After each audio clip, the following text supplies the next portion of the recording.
네, 안녕하세요. 12월 9일 수요일 새벽기도 시작하겠습니다. 기도드리겠습니다.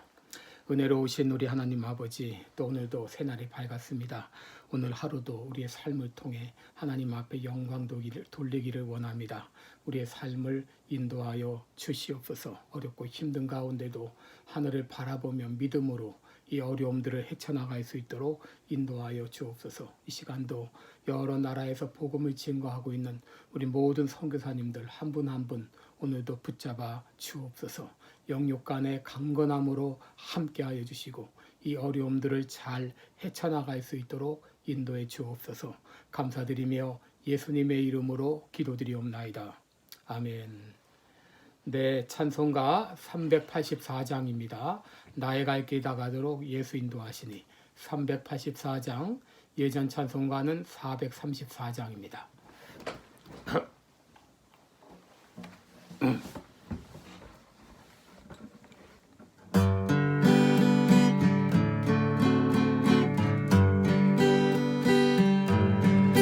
나의 갈 길 다가도록 예수 인도하시니 내 주 안에 있는 긍휼 어찌 의심하리요. 믿음으로 사는 자는 하늘 위로 받겠네. 무슨 일을 만나든지 만사 영통하리라. 무슨 일을 만나든지 만사 영통하리라. 나의 갈 길 다가도록 예수 인도하시니 어려운 일 당한 때도 역한 은혜 주시네. 나는 심히 고단하고 영혼 매우 가라나 나의 앞에 반석에서 샘물 나게 하시네. 나의 앞에 반석에서 샘물 나게 하시네. 나의 갈 길 다가도록 예수 인도하시니 그의 사랑 어찌 큰지 말로 알 수 없도다. 성령 감화 받은 영혼 하늘나라 갈 때에 영영 부를 나의 찬송 예수 인도하셨네.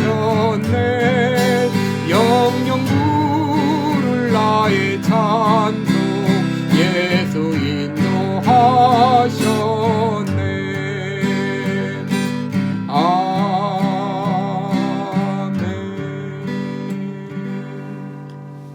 아멘. 아멘. 네, 오늘 같이 보실 말씀은 디모데전서 2장 9절로 15절입니다. 디모데전서 2장 9절로 15절까지 338쪽입니다. 제가 2장 9절부터 15절까지 읽어드리겠습니다. 또 이와 같이 여자들도 아담한 옷을 입으며 염치와 정절로 자기를 단장하고 따은 머리와 금이나 진주나 값진 옷으로 하지 말고 오직 선행으로 하기를 원하라. 이것이 하나님을 공경한다 하는 자들에게 마땅한 것이니라. 여자는 일체에 순종함으로 종용히 배우라. 여자의 가르치는 것과 남자를 주관하는 것을 허락지 아니하노니 오직 조용할지니라. 이는 아담이 먼저 지음을 받고 이와가 그 후며 아담이 꾀임을 보지 아니하고 여자가 꾀임을 보아 죄에 빠졌음이니라. 그러나 여자들이 만일 정절로서 믿음과 사랑과 거룩함에 거하면 그 해산함으로 구원을 얻으리라. 아멘. 네, 우리 오늘은 본문을 가지고 여성도들의 교회 생활 이런 제목으로 함께 말씀을 나누겠습니다. 오늘 본문은 이 공중 예배에 참석하는 여성도들에게 주는 권면입니다. 에베소 목회자였던 디모데에게 사도 바울이 이와 같이 가르치라고 우리 권면하고 있는 것입니다.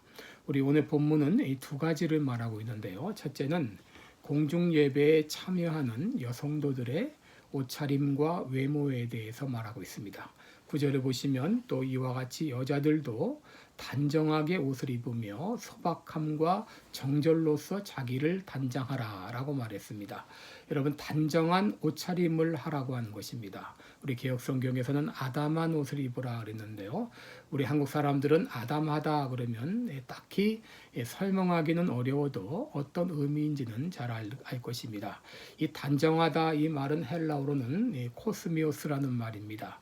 여기서 바로 코스모스라는 말이 유래되었는데, 이 코스모스라는 것은 이 꽃의 이름이기도 하지만 이게 세계 혹은 우주를 의미하는 말도 있고요. 또 여기서 질서라는 말 뜻도 있는데요. 바로 여기서는 질서라는 그런 뜻입니다. 옷을 질서 있게 아담하게 입으라고 하는 것입니다. 그러므로 노출이 심한 옷이나 너무 반짝반짝거리는 옷이나 또 지나치게 이 캐주얼한 옷은 공예배에 어울리지 않을 것입니다. 그리고 소박함과 정절로서 자기를 단장하라 그랬는데요. 여기 소박함이라고 하는 것은 이 아이도스라는 단어입니다. 이것은 부끄러움을 알고 수치를 아는 것을 말합니다. NIV 성경에서는 이 단어를 디센시라고 그렇게 적절하게 번역을 했습니다. 다시 말해서 예절을 갖추라 그런 말입니다. 여러분, 오늘날은 참 부끄러움을 모르는 시대이고 도덕 불감증에 빠져 있는 그런 시대입니다. 부끄러운 짓을 하고도 부끄러움을 모르고 죄를 짓고도 오히려 더 큰 소리를 치는 것이 오늘날의 현실인데, 이런 상황 가운데서 바로 이 부끄러움을 알고 수치를 알라 그렇게 자기를 단장하라라고 말하고 있습니다. 9절을 보시면 따은 머리와 금이나 진주나 값진 옷으로 하지 말고 그랬습니다. 이 따은 머리, 지나치게 치장을 한다든지 금이나 진주와 같이 비싼 귀금속으로 단장을 한다든지 너무 옷을 비싼 것을 입게 되면은 이것은 공예배에 적절하지 않다고 하는 것이죠. 여러분, 운동을 하려면 운동복을 입어야 되고 등산을 하려면 등산복을 입는 것이 제일 좋습니다. 그것이 제일 편하고 적절한 것처럼 이 공예배를 드릴 때는 그 예배에 맞는 그런 복장을 하라고 권면하고 있는 것입니다. 만약 우리들이 비싼 옷으로 입고 또 귀금속으로 치장을 하게 되면 돈을 낭비하는 것도 문제지만 그것을 이 보는 사람들의 이목을 끌게 되고 많은 사람들이 예배에 집중하지 못하고 또 시험거리가 될 수 있을 것입니다. 여러분, 오늘날 목회자들도 예배를 인도할 때 가운을 입는 경우가 많이 있는데, 가운을 입는 그 이유가 무엇입니까? 여러분, 그 유래는 구약의 제사장 제도와 또 사제와 평신도를 구분하는 천주교적인 전통에서 비롯되었습니다. 그러나 여러분, 이 오늘날은 다릅니다. 여러분, 이제 천주교에서는 사제와 평신도를 구분해서 두 가지 교회가 있다고 말하지만, 그러나 우리 개신교에서는 모두가 하나님 앞에 동일한 예배자입니다. 그러므로 가운을 입거나 로만 칼라 셔츠를 입음으로 자기를 구분하는 것은 개혁주의적인 전통은 아닌 것입니다. 그러나 오늘날 많은 목회자들이 중세적 전통으로 돌아가고 있는데, 목회자도 누구나 인정할 수 있는 예배에 합당한 그런 아담한 복장을 해야 될 것입니다. 그리고 외모를 단장하지 말고 오히려 내면을 단장하라 라고 말합니다. 10절에 보시면 오직 선행으로 하기를 원하노라, 이것이 하나님을 경외하는 자들에게 마땅한 것이니라 라고 했습니다. 그리스도인들은 외모보다도 선행으로 내면을 단장하라고 말하고 있는 것입니다. 왜 그렇습니까? 골로새서 3장 1절 이하를 보게 되면, 그러므로 너희가 그리스도와 함께 살리심을 받았으면 위의 것을 찾으라 라고 말했습니다. 위의 것을 생각하고 땅의 것을 생각하지 말라. 여러분, 이것이 그리스도와 함께 살리심을 받은 사람들의 마땅한 삶의 자세인 것입니다. 여러분, 그리스도인들은 눈에 보이는 것이 아니라 눈에 보이지 않는 그 영원한 세계를 바라보며 목표하며 사는 사람입니다. 그러므로 우리가 지나치게 외모에 치장하기보다도 내면에 충실한, 그것이 바로 바른 그리스도인의 자세라고 말할 수 있습니다. 둘째로 이제 공중 예배에서의 여성의 위치에 대해서 언급하고 있습니다. 11절에 보시면 여자는 일체 순종함으로 조용히 배우라 라고 말했습니다. 일체 순종하라고 하는 것은 100% 순종하라 그런 말이고, 조용히 배우는 자세를 가지라고 말하고 있습니다.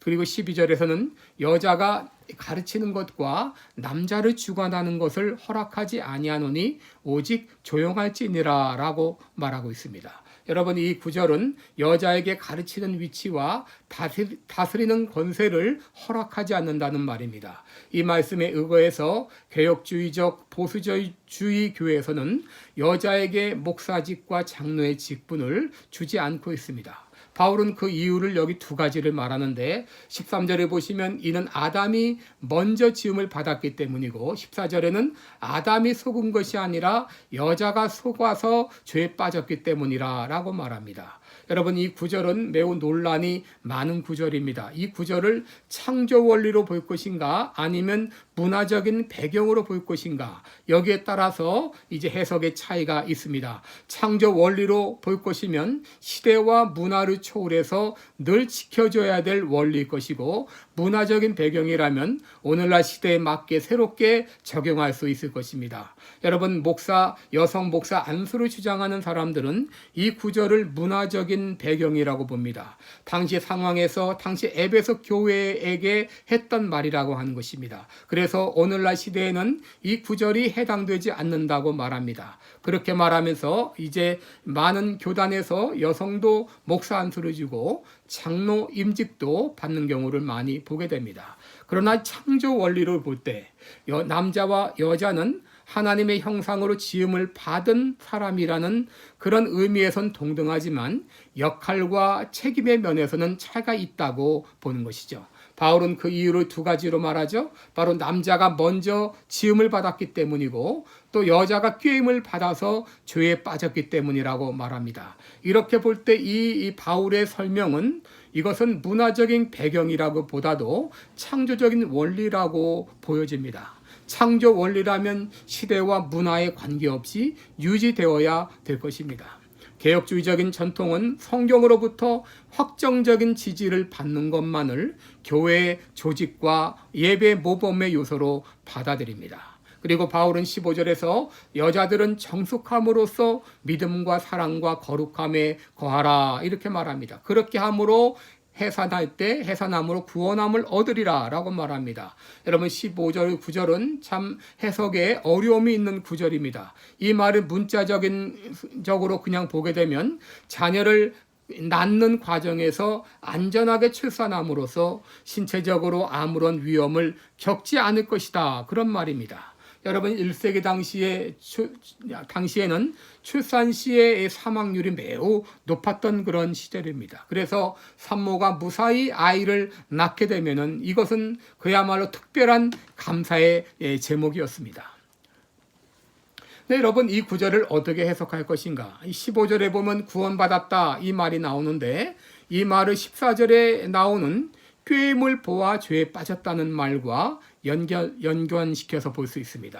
하와는 사단의 유혹을 받아 꼬임에 넘어갔고, 그리고 이 하와는 사단의 유혹을 받았을 때 남편에게 묻지 않고 혼자 결정을 했죠.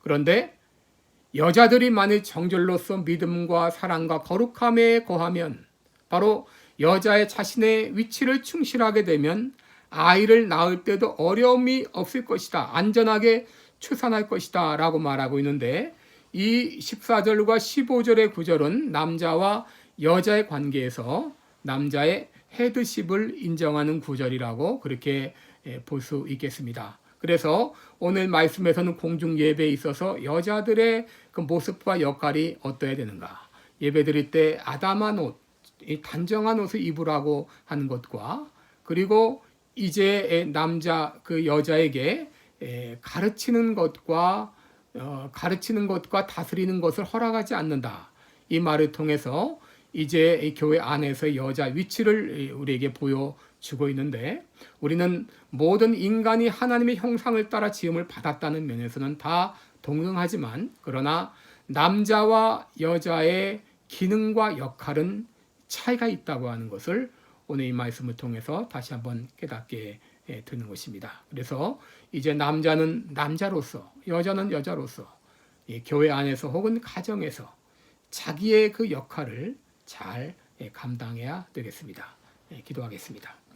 은혜로우신 우리 하나님 아버지, 오늘 참 귀한 말씀을 통해서 하나님께서 이 땅에 인간을 창조하시되 남자와 여자를 창조하시고 그들을 통하여 생육하고 번성하여 땅에 충만하라, 땅을 정복하라고 하는 놀라운 지상 명령, 창조 명령, 문화 명령을 우리에게 주셨습니다. 하나님 아버지, 남자는 남자로서의 역할과 책임을 다하고 또 여자들은 여자로서의 역할과 책임을 다할 때 가정이 든든히 세워지고 또 교회가 든든히 세워질 줄을 믿습니다. 하나님께서 우리 가운데 깨우침을 주시고 가르침을 주셔서 우리에게 주어진 이 권한과 역할과 책임을 잘 감당하는 우리 모두가 되게 하여 주시옵소서. 감사드리며 예수님의 이름으로 기도드리옵나이다. 아멘. 네, 오늘도 좋은 하루 되시기 바랍니다. 고맙습니다.